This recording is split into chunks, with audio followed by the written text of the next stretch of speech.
तो इस तरीके से मेरे साथ बहुत सारे एक्सपीरियंस ऐसे होते रहते हैं और अपना आप ही घटता है ध्यान, मैं कुछ नहीं करता। ठीक। अब वो ब्लिस अभी कंटिन्यू है कि चला गया?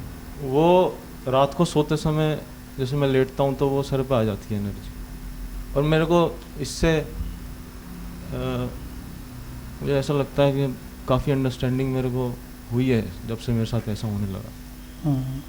बहुत से ऐसे मेरे को क्वेश्चन जो पहले थे अपनी लाइफ को लेके कि ऐसा क्यों परेशानियाँ हो रही हैं लाइफ में, क्या मुझे खुद ही मुझे उसके आंसर मिलने लगे। ठीक।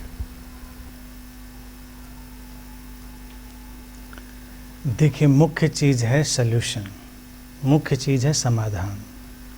समाधान किस डायरेक्शन से आता है ये मायने नहीं रखता। कोई भी एक्सपीरियंस ध्यान का, छोटा या बड़ा, कम मिस्टिकल या ज़्यादा मिस्टिकल, हर एक्सपीरियंस केवल माइंड के प्लेन पर ही होता है, क्योंकि एक्सपीरियंस को जनरेट ही माइंड करता है और माइंड ही उसको एनालाइज करता है या एक्सपीरियंस करता है या डिकोड करता है। तो इसीलिए मैं हमेशा कहता हूँ कि किसी भी एक्सपीरियंस को बहुत वैल्यू ना दें, लेकिन जो घटा सो घटा, उसको भी आप इनकार नहीं कर सकते, बस उससे डिटैच रहिए। एनर्जी का उठना गिरना या मूव होना, ये सब हमारे जो बॉडी के साइकोसोमैटिक रिस्पॉन्सेज होते हैं। हमने बहुत सारी एक टर्मिनोलॉजी और एक उसका ग्राफ भी बनाया है भारत में। योग और तंत्र ने बहुत सारी चीज़ें, चक्रों की बात और फिर वो सब बातें करेंगे, तो हम उसका नॉलेज जब लेते हैं तो कई बार हमारा माइंड उसको उस तरह से परसीव करता है। मेरा काम बड़ा, जिसको कहते हैं ना, तलवार की धार पे चलने वाला है, कि मुझको उस टर्मिनोलॉजी का यूज करते हुए पहले लोगों को थोड़ा उसके साथ ले चलने के बाद उनको उससे हटाना होता है। अगर मैं एकदम से हटा दूं तो वो पकड़ में ही नहीं आएंगे, वो मेरी बात क्यों कर सुनेंगे। तो पहले तो मुझे उनको ऊर्जा, कुंडलनी, चक्र सब सुनाना पड़ता है।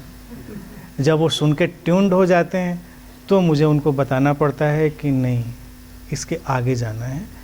ये दुनिया जो है, ये एक हमारी माइंड की एक जो सिंबोलॉजी है, जो सिंबल क्रिएट करने की क्षमता है, वहाँ से पैदा हुआ। तो ऐसा जिसको हम महसूस करते हैं, कुछ उठा, कुछ गया, कुछ ये हुआ, ये हो सकता है, ये ध्यान में एक्चुअल में महसूस में हो सकता है, लेकिन क्या है कि ये सब सजेशन बेस्ड चीज़ें होती हैं, सब सजेशन। अब हम कहेंगे, कभी कभी कुछ लोग मेरे पास आके कहते हैं, नहीं मुझे तो ज्ञान ही नहीं था, मैंने तो किताब पढ़ी ही नहीं थी, मुझे तो उसका कुछ पता ही नहीं था। लेकिन क्या होता है कि हम लोग कॉन्शियसली अनकॉन्शियसली बहुत इन्फॉर्मेशन ले चुके होते हैं। कभी कभी इन्फॉर्मेशन लेके भी हम भूल चुके होते हैं, हमको पता भी नहीं होता, और अचानक वो चीज़ हमको पता चलने लगती है।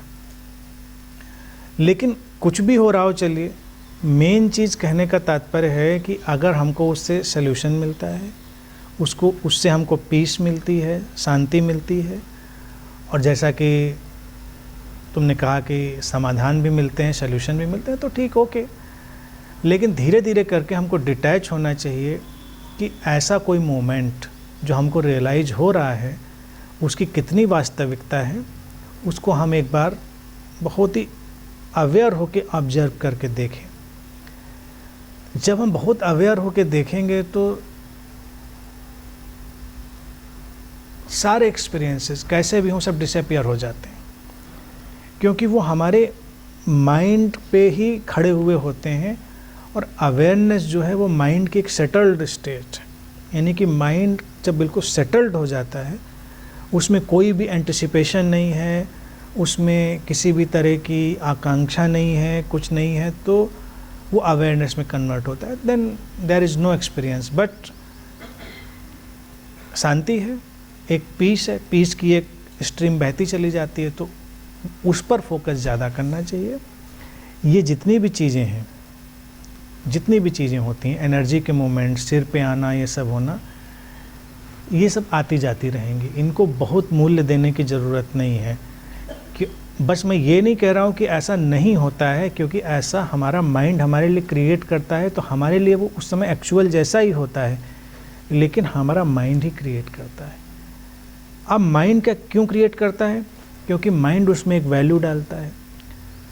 अब आप देखिए सारे लिटरेचर में चूँकि ये लिखा हुआ है कि नाभि केंद्र से कोई एनर्जी चलते हुए सिर तक जाती है, सहस्रार तक जाती है और वहाँ से निकलकर एक सहस्र दल कमल की तरह खिल जाती है, या जैसे वो दिवाली का अनार होता है वैसे फूट जाती है।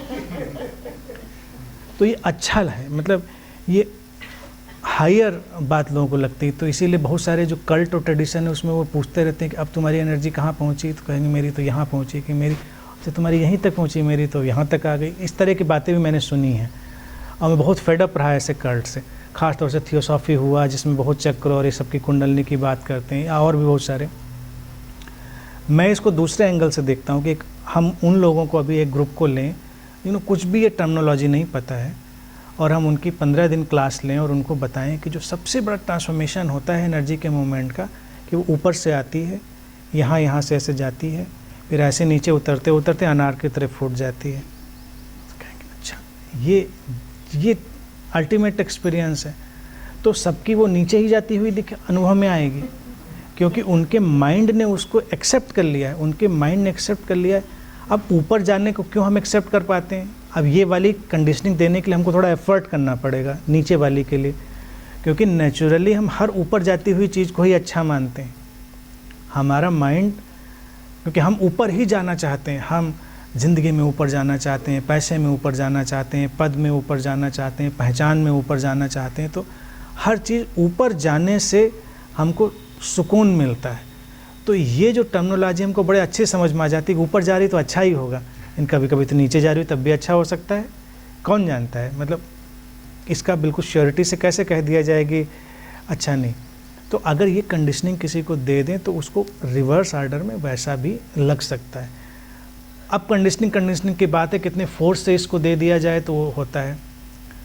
मैं एक ध्यान मैंने डिज़ाइन किया था जस्ट फॉर एक्सपेरिमेंट इसी चीज़ के लिए, और मैं तो बहुत एक्सपेरिमेंट करता हूँ। अब ये सब लोग बेचारे एक्सपेरिमेंट में कोऑपरेट कर देते रहें, ये इनका कंपैशन है कि और प्यार है। तो उसमें मैंने डिज़ाइन किया था ध्यान, वो ऊपर से नीचे ही आता है, और उसका प्रेजेंटेशन ही मैंने ऐसे किया था कि जो ऊपर से नीचे आता वही वैल्यूएबल है, जो नीचे से ऊपर जाता रहा वो तो जिसको वो ऊपर से नीचे वाला पकड़ में आ जाता था वो बहुत खुश होता था कि आज मुझे बिल्कुल पकड़ में आ गया कि ऊपर से नीचे से आई गॉट दैट पॉइंट, और बहुत एलेटेड फील करता था। लेकिन है तो माइंड गेम, नीचे से ऊपर या ऊपर से नीचे तो मैंने दोनों साइड का एक्सपेरिमेंट करके लोगों के साथ देखा कि इधर से या उधर से दोनों में लोग उतना एलेटेड फील करते हैं। अब कहने वाले लोग कहें तो क्या आपने हमको उल्लू बनाया? मेरा कहना है कि मैंने आपको पैकेज तो वही दिया ना, मैंने आपको पैकेज तो पीस का और अंडरस्टैंडिंग का दिया, और मेरा एक्सपेरिमेंट ये है कि मैंने ये वाला एक्सपेरिमेंट भी साथ में कर लिया। मतलब you realise that peace and solution. और फिर कुछ दिनों के बाद जो लोग काफ़ी दिन से मेरे साथ रह लेते हैं वो कहते हैं ये सब कराइए नहीं, छोड़िए सब, इससे हमको मतलब ही नहीं है। अब तो लोग इतने फेडअप हो गए हैं, वो ध्यान से ही फेडअप हो जाते हैं। जब उनको ध्यान करने वो हमको बैठने दीजिए, बस हम साथ में बैठते हैं, बस उतना ही अच्छा लगता है। तो in a way my suggestion is forget about every experience, forget about every energy, सब के बारे में भूल जाइए, अपनी पीस पर, अपने सोल्यूशन पर, अपने अंडरस्टैंडिंग पर फोकस करिए, वही सब कुछ है, दैट्स ऑल।